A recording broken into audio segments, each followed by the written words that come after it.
What's going on, everybody?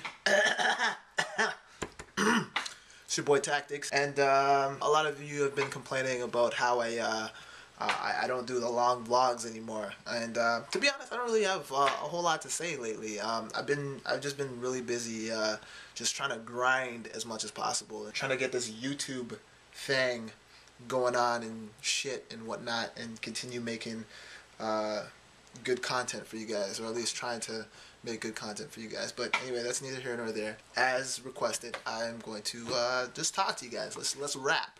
Not literally, because I actually don't really know how to rap at all. Yeah, I kind of wanted to talk about something real quick. A brief conversation that me and my cousin had a long time ago, back when I first started taking YouTube seriously. Because, you know, back when I signed up for YouTube on my account, I actually signed up for AJ3. Well, this was my first official account, and then I made Tactics 87 a little after that.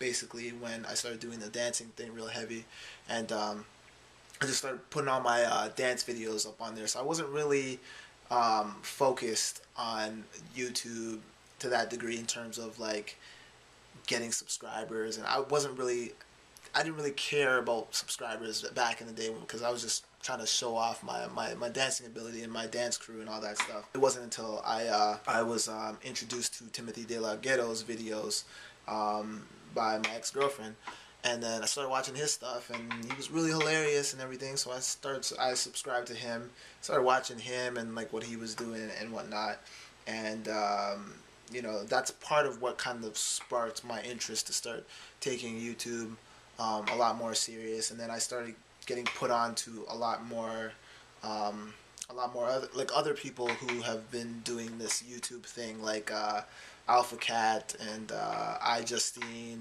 and all those other guys, Sexy Phil and whatnot. My cousin, who is a big iJustine fan, not just based off the fact that she's like sexy as hell, but the fact that she makes really good content.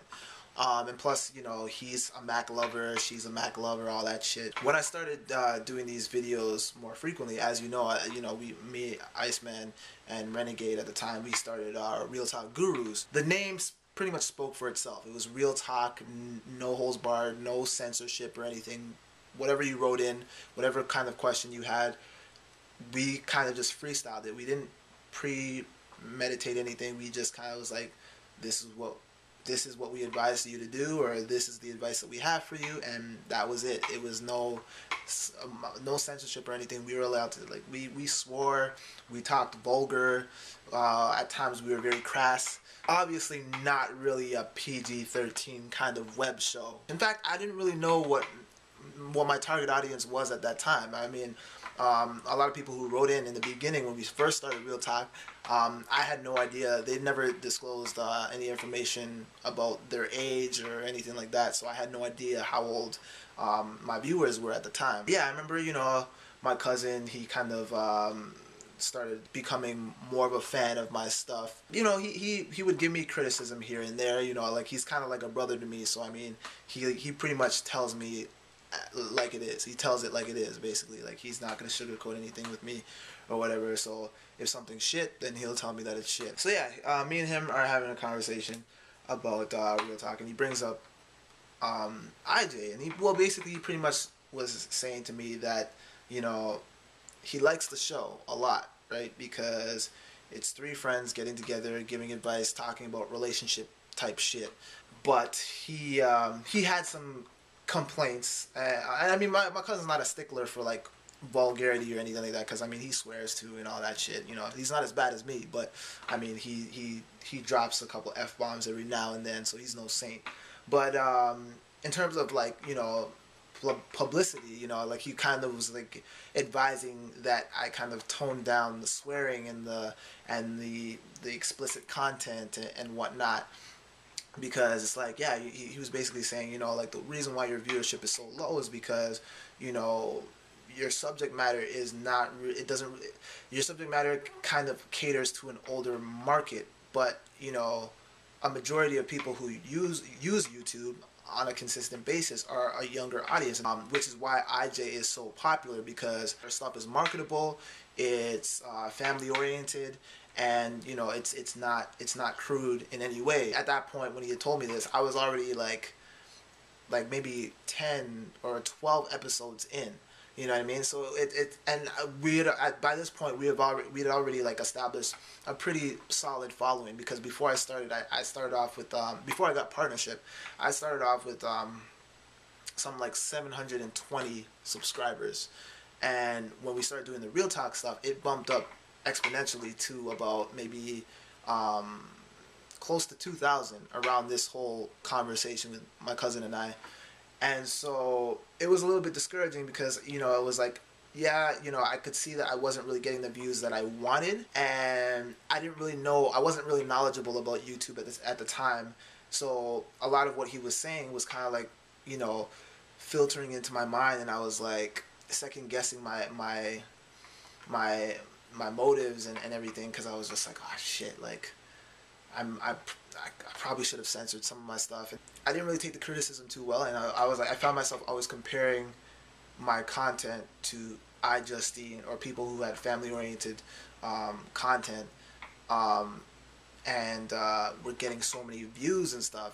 But then I looked at like Timothy De La Ghetto, and like I noticed he doesn't swear as much as I do in my videos, but I mean he is still to some degree kind of crude and, you know, crass at times and whatnot. But I mean, I've never seen his stuff on the front page yet. I mean, he's probably one of the biggest Asian YouTubers on the site, period. You know what I mean? I mean, people know of him, you know what I mean? So I figured he was just one of those guys who kind of just grinded hard and got really lucky and stuff. And like, I'm not a guy who likes to really depend on luck.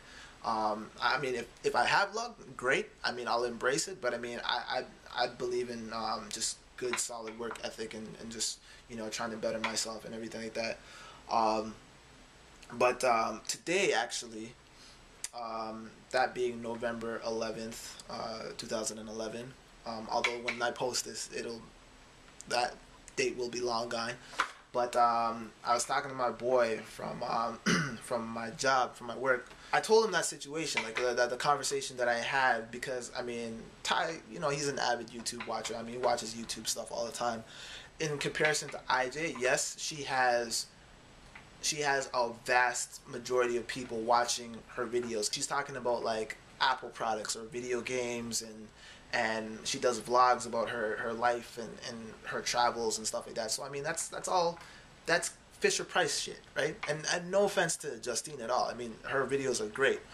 But my boy Ty made a good point, because he was like, okay, well, yes, because her videos cater or are targeted to ages 10 to 15-year-olds, it's kind of like, after a while, those kids, once they grow up, they're basically kind of gonna, not speaking on behalf of all of them, because I'm sure a lot of them are still gonna stay dedicated to her, but eventually as they get older and they mature, they're gonna outgrow that kind of stuff, because of the fact that, like, you know, if she's talking about like kid type shit, you know, then yeah, she's catering to the kids, but eventually those kids are gonna grow up, and you know, their maturity and their interest level is gonna go up as well. So they're gonna have to look for other stuff. And while they probably still will keep watching iJustine's videos, they're gonna be looking for more stuff that they can relate to.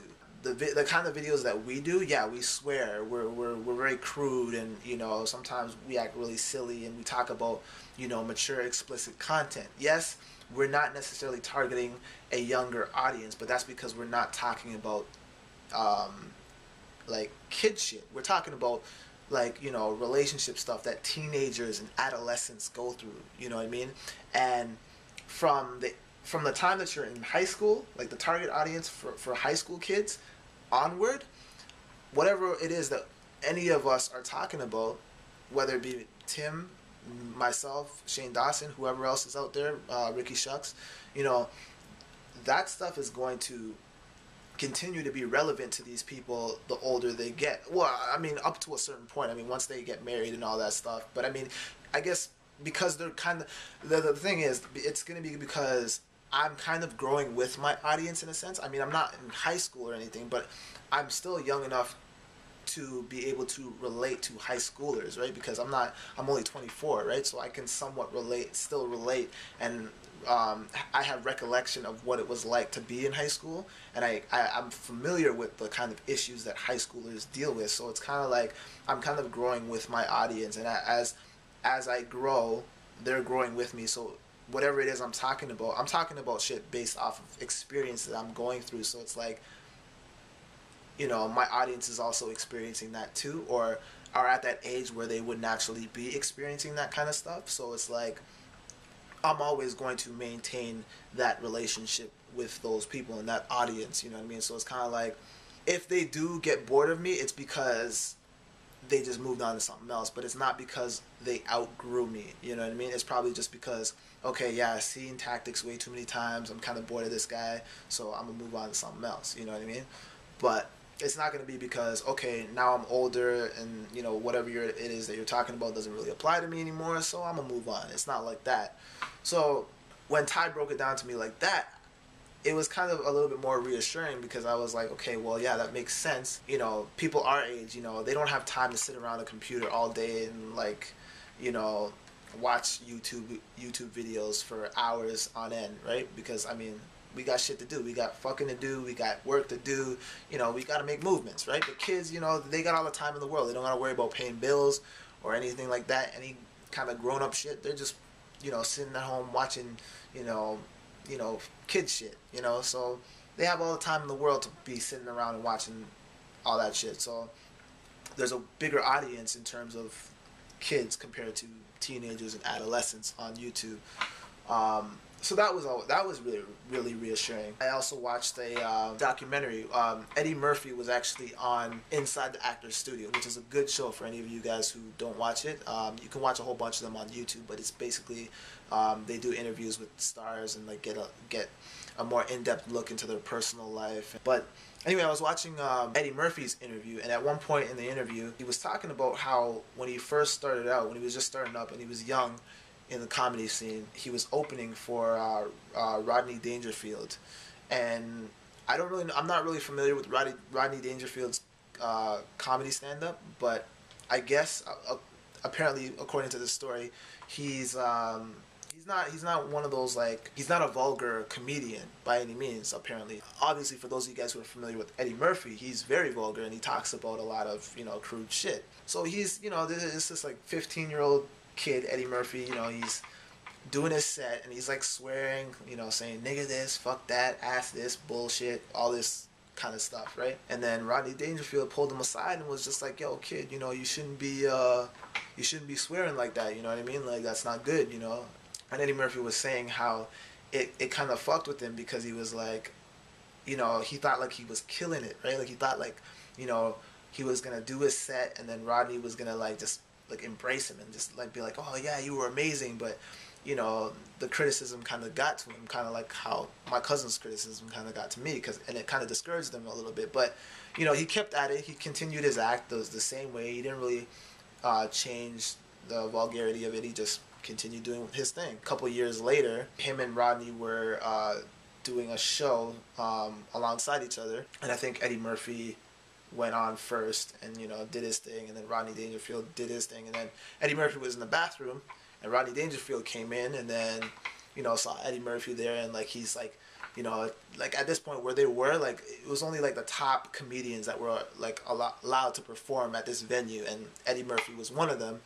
And Rodney Dangerfield just looked at him and was just like, hey, who knew, right? And he was like shocked, because, you know, he underestimated Eddie Murphy and didn't think that a kid who was like so like, you know, had such a foul mouth would like, you know, come so far, right? I mean, when I heard that story as well, it was kind of like, wow, like, well, don't necessarily take, you know, people's advice. I mean, like sometimes, I mean, you can acknowledge their criticism and whatnot, but I mean, sometimes people don't necessarily know what they're talking about, you know what I mean? They just say things based off of observation. This is no shot to my cousin or anything like that. It's just based on his observation, he sees it the way, like, you know, because I mean, I agree with him. I mean, he's right. I mean, yes, if I was to do my stuff in a more family-oriented manner, I probably would have a bigger audience by now. But I mean, then I wouldn't be genuine to myself. You know what I mean? And I don't want to have to sugarcoat anything. You know what I mean? I want to be able to say the word fuck or shit or ass. Like, I mean, these are the kind of words that I use in my everyday life. I mean, you know, one could argue that, oh yeah, like you swear because, you know, you're not articulate and you don't know how to express yourself without having to use a curse word. That's not necessarily the case. It's just, you know, everybody swears from time to time. You know what I mean? It's how they express themselves. It's not necessarily. It doesn't necessarily mean that they're illiterate and they don't have, you know, an extensive vocabulary. It's just, you know, it's comedy. You're using it as a form of being funny. You know what I mean? And for some people, it's not funny, but for others, I mean, it is. You know what I mean? I could either say fuck or I could say, you know, fornication, like. What, like, you know, I don't know. I mean, everyone has their own opinion on the matter, but I mean, I just speak real shit, man. I just say it how it is. I just talk, and you know, whatever comes out of my mouth comes out of my mouth. It's not. I'm not doing it to be malicious or hurt anybody or insult anybody. I just like making people laugh, and I'm doing it the only way I know how to do it. And obviously, not everyone's gonna find you funny, and that's the thing. I'm not trying to please everybody. You know what I mean? I just want to please the people who would be comfortable around me on an everyday basis. I mean, if you don't like the stuff that I put out in terms of my comedy, like my videos, then you're probably not going to like being around me, because, I mean, when you truly get to know me, like when you first meet me, I tend to be a little shy and somewhat conservative and reserved. But when you truly get to know the real me, how I portray myself online is similar to how I am in real life. You know what I mean? Tactics is it's not a facade or anything. That's really me deep down inside. You know, it's just like I have different personalities and stuff, right? I don't really want to change for anybody. I mean, this is what I love to do, and you know, I've got a lot of loyal followers who also love what I do, and you know, I appreciate the fact that they've stuck with me. Well, I'm speaking. You guys have stuck with me all this time, despite the fact that, you know, I'm a little crass and crude and stuff. And, you know, sometimes I'll say shit about women. Sometimes I'll say shit about men. It doesn't necessarily mean that I hate women. I love women. It doesn't mean that I'm, like, you know, talking shit about men. And, like, I'm a man. Like, I'm just going to say shit that's funny. You know what I mean? Like, and that's just me. That's just how I roll. At this point, it doesn't even really matter. I mean, if the fact that because I swear is what's gonna kind of slow down my progression to becoming well-known YouTuber, fucking so be it. It is what it is, man. But I'm gonna say fuck and all that other shit because that's just me, man. And for those of you guys who don't like it, I mean, you know where the unsubscribe button is. And for those of you guys who do love it and like it and whatnot, then I appreciate it. And got nothing but love for you guys. But anyway, that's all I really wanted to talk about. And I'm going to wrap this up because the vlog camera is actually getting extremely hot for some reason. Probably because I've been rambling on for a very long time. As always, thank you guys for listening, subscribing, following me. I fucking love you guys, man. You guys are fucking like... I know I say this a lot, and eventually you guys are going to get tired of me thanking you guys, but I ain't going to stop that shit because you guys are fucking crazy in a good way. Not crazy like you need to be checked into an asylum or anything, but crazy in a sense that, you know, you guys are just fucking awesome to like another level, if that makes sense. I don't know what I'm saying. It's like 2:30 in the morning, so that pretty much explains why I'm talking bullshit. Well, not bullshit, because I actually meant that shit. I'm just going to stop this. Just going to stop it. I'm just going to stop the vlog camera. I'm just going to stop filming because I'm not talking about anything right now. So, anyway, I'm going to leave it there. Thank you guys for listening. I'm your boy Tactics. Peace. And I'm out.